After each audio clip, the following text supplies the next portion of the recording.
Want to know how to make this interlocking headband? Well, continue watching and find out how.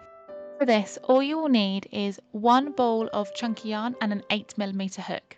Let's get going. First things first, we're going to start with a slip knot, and then you need to measure the circumference of your head where you want your headband to sit, or you can do it as I did and just create your chain and keep wrapping the chain around your head until you get to the length you want. My chain was about 22.5 inches. So continue your chain to the desired length and I will meet you at the end of the row.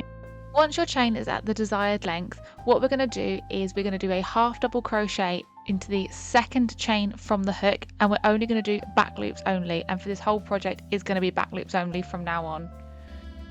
And this is the first half double crochet, and again, like I just said, back loop only into the next stitch along.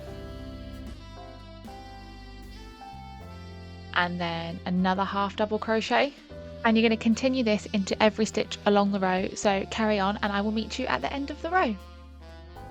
Once you reach the end of your row, chain 2 and turn your work. Now, like we've just done for the previous row, we're going to do a half double crochet into every stitch along the row, like so. I repeated these steps until I had 6 rows. However, you can do more or less depending on how thick you want your headband. But if you're following me, continue on and I will meet you at the end of the 6th row. Once you've got your project to the desired width, what we're going to do is cut a really long tail and then pull through that final stitch.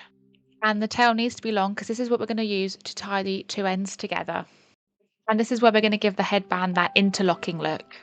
What we need to do at the end is fold them in half to make a forward facing C and a backwards facing C, and interlock them together like so, and hold them really tight. Then, using your tapestry needle, starting where your yarn starts at the end of the project, insert all the way down, making sure you go through all the layers.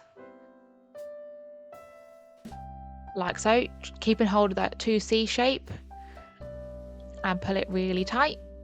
And then just go back in the opposite direction, so going up again, making sure you go through all the layers. Keep the stitches quite close together as you're going along.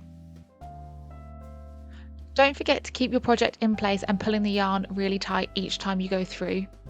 Continue this on and I will meet you once you've finished stitching your ends together. Once you've got to the end, pull your yarn tight and weave in the ends. Once you've weaved in your ends, turn the project inside out, and there you have your interlocking headband finished. I hope you enjoyed this video. If you did, please don't forget to like and subscribe and check out all my other social channels.